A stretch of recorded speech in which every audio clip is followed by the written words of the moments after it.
국민의힘에서 김현지 특감법을 발의했답니다. 제가 눈을 좀 무심해서 다시 보니까 특검법, 물론 이제 국회를 장악한 민주당이 김현지를 보호하기 위해서 받아주진 않겠지만 그래도 형식적이라도 우리가 특검법을 발의를 해놔야지만 추후에 명분이 생기는 거다. 그래서 나는 국민의힘이 어찌됐든 특검법을 발의한 줄 알았더니 특감법이에요. 이거 뭐 여러분 아시다시피 특감법이라는 거는 특별감찰관 요 제도상에 대해서 대통령실 지금 1급 이상, 그러니까 김현지가 여보시면 대통령실 수석 비서관 이상 공무원으로 한정한 것을 대통령실 1급 이상 또는 이에 상당하는 공무원으로 넓히고 비위행위 유형의 권한을 넘는 영향력 행사를 명시한 개정안. 그러니까 특별감찰관이라는 게 과거 문재인 때도 그랬고 이 특별감찰관이 이재명 정부에도 없잖아요. 그러면 이재명도 문재인 때하고 똑같이 국회에게 맡기겠다 이러고 있지 않습니까?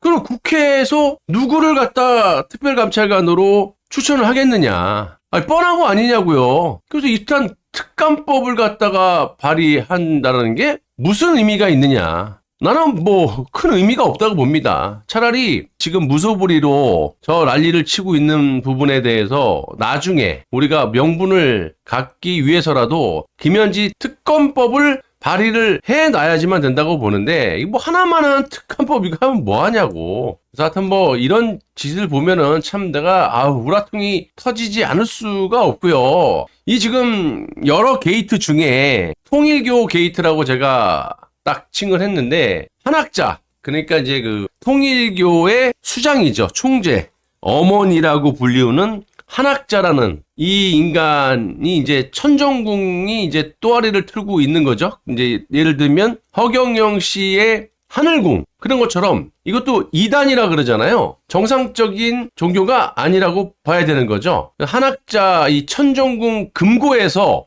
현금이 280억 원이 나왔다라는 거야. 정치 로비 자금. 당연하죠. 그래서 저는 이재명이가 지금 녹취록도 터지고 원래 그 도둑이 제발 저린다고 며칠 전만 해도 이재명이가 전재수부터 몇 명이 이제 터지니 극소수의 인사들 때문에 분란이 난 것 마냥 자기는 아닌 것처럼 남 얘기하듯이 그리고 난 다음에 그 다음날 바로 언론에서 이제 막 터졌죠. 녹취록부터 해가지고 여러분 이재명이라는 놈이 뭐 입만 열면 재벌 때려잡겠다. 그래놓고 막상 6.3 대선 전에 뭐 했죠? SK 채태원 밑에서 발발 기었어요.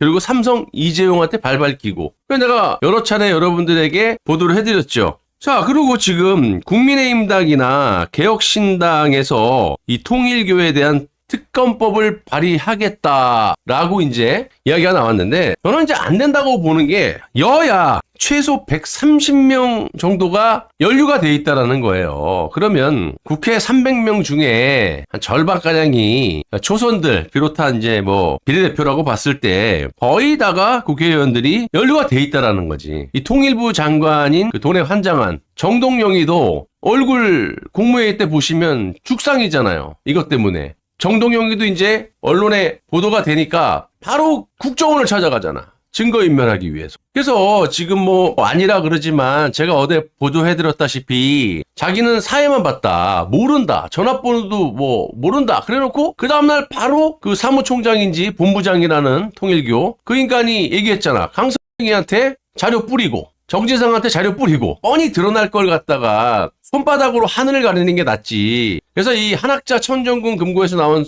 현금 280억 요게 뭐 너무 최소 금액이라고 보고 어마어마한 돈. 이재명이가 여기를 안 찾아갔겠습니까? 전재수는 찾아갔다 그러잖아. 보도에 의하면. 당연히 이재명이가 대선 전에 이 돈 때문이라도 한학자 뭐 절했다 큰 절을 했다 이런 보도도 있지 않습니까? 아니 땐 굴뚝에 연기 안 납니다. 저는 이재명이 그간 행태로 봤을 때 당연히 이 한학자 큰절뿐만이 아니라 천정궁까지 찾아갔다고 저는 보고 있어요. 예. 분명히 이거는 나중에 특검이나 이런 것들이 제대로 되게 되면은 다 터져나올 거라고 보고 있습니다. 그래서 저는 이 대한민국 특검은 믿질 않아요. 예. 과거 박근혜 전 대통령도 특검 이제 한동훈이가 온갖 조작으로 탄핵을 시키고 뭐 윤석열 전 대통령도 지금 보면 탄핵 핵심이 뭐였냐고요. 박선원의 홍장호 메모 조작이잖아요. 그게 다 드러나는데도 좌우가 밝힐 생각은 안 해요. 그 누구를 축차 검거, 그건 이제 박선원이 간첩 발언이지만 핵심인데 그게 조작임이 드러났는데도 국민의힘당 밝힐 생각은 안 해요. 한동훈 그 메모 조작뿐만이 아니라 걔는 포렌식 조작 증거가 다 나왔고 걔는 아예 범죄자들이 쓰는 ADB 프로그램을 심어놓고 조작을 했거든. 나중에 포렌식에 나오지 않게끔 하기 위해서. 그래서 한동훈이라는 놈이 정말 악질이라는 거예요. 두 정권을 아닌 거 아닙니까 실제로. 그래서 나는 특검을 믿질 못하고 이렇게 네팔식 청년 봉기 또는 지금 Z세대 반정부 시위로 불가리아 총리까지 사임을 했습니다. 유럽 내 최초 사례라고 하는데 네팔식 봉기로 인해 가지고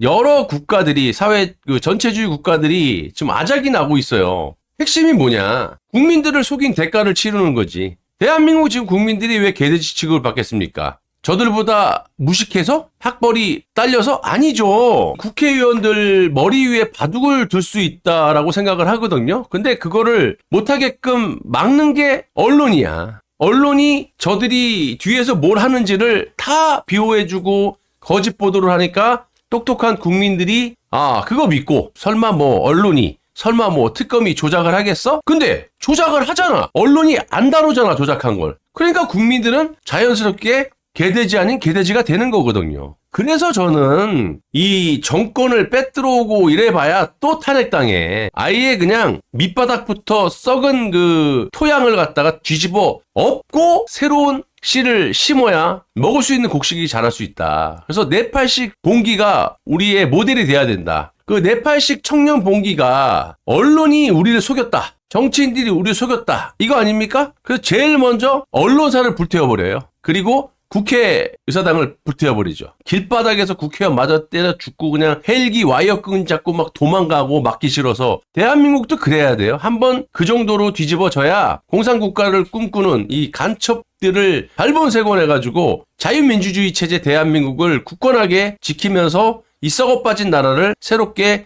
리노베이션 할 수 있다. 저는 이렇게 생각합니다. 그래서 그 방법은 이런 식으로 젊은 층들이 들고 일어나야 된다. 일단 이놈 하는 짓거리 보세요. 대입, 추첨을 하는 나라도 있다. 야, 거두절미하고 그냥 학력고사 치르면 돼. 사교육비도 줄어들고 뭐 로스쿨이니 다 없애. 그리고 뭐 조국 딸내미 갔던 의전원이나 로스쿨 다 없애버려. 그리고 대학교 수능 없애고 학력고사 하면 가장 편해 임마. 실력대로 가는 거야 그냥. 로비고 지랄이고. 시험 쳐갖고 공부 못하는 놈 못 가는 거 가는 놈 가는 거. 옛날처럼 학력고사를 하면 끝인데 뭐가 그렇게 어려워.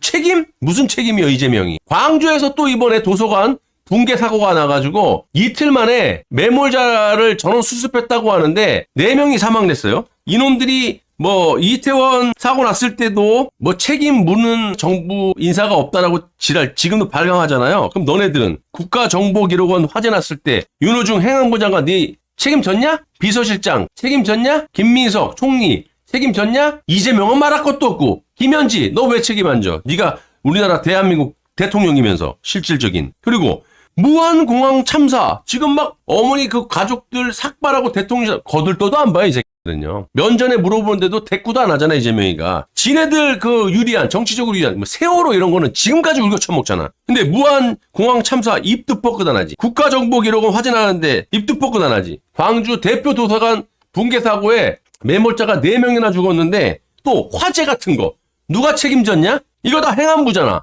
행안부 장관 윤호중이죠. 왜 책임 안 져? 너네들은 하나도 책임 안 지면서 전 정부 탓하고 지금 경제가 완전히 작살이 나갖고 인플레이션 플러스 경제가 안 좋다고 이재명 지 아가리로 얘기를 해놓고 전 정부 탓을 해요. 지표가 나오는데 야 2.4%씩 네 집권한 다음부터 7월부터 계속 물가 상승했었어. 경제 지표가 나오잖아. 물가 상승 지표가. 언제부터 올랐는지 봐봐. 그래놓고 이놈이 국민을 개돼지로 보는지 뭐라고 아가리 털었어요. 지가 집권하고 6개월 동안 윤석열이 망해놓은 그 경제를 지가 급반전을 경기가 너무 좋아갖고 그래서 체감적으로 실질적으로 고물가가 아닌데 체감적으로 그렇게 느끼는 것뿐이다. 이지랄하는 놈이 이재명이에요. 지가 얘기했잖아. 환율부터 또 이 코스피 주가부터 야 7,500 간다며. 거기에다가 물가 상승, 이런 인플레이션에 대해서 다 얘기를 해. 경제가 안 좋아지면 그게 더 위험하거든. 누가 몰라 임마. 지금이 딱 그 상황이야 임마. 지금이 스태그플레이션이라고 임마. 이게 조금만 유지되면 진짜 베네수엘라라고. 한국 돈 안 받네. 지금 실제로 유럽 국가 가면 한국 돈을 안 받아요. 화폐 가치가 없어서. LA 공항 가면 2,000원 주고 받겠다잖아. 1달러를. 어디서 개나발을 불고 있어. 나라가 이 지경이 됐는데 이건 너무나 객관적이고 상식적인 부분이잖아. 상식적인 걸 어떻게 베베 꼬아갖고 무식하게 이렇게 국민들을 뭘로 보고 속이고 자빠졌고 언론은 그런 기사를 쓰고 자빠졌냐고. 말도 안 되는 상소리로 갔다가 미국 연준에서 금리를 내렸는데 어떻게 환율이 올라가냐고. 그만큼 내린 거 이상으로 대한민국 화폐 가치가 베네수엘라 북한 돈처럼 똥땅 휴지만큼도 안 된다라는 거야. 내 말이 거짓말이냐고. 지난달부터 유럽 국가에서 대한민국 원화 돈을 안 받는다잖아. 아야야 넣어놨어. 필요 없어.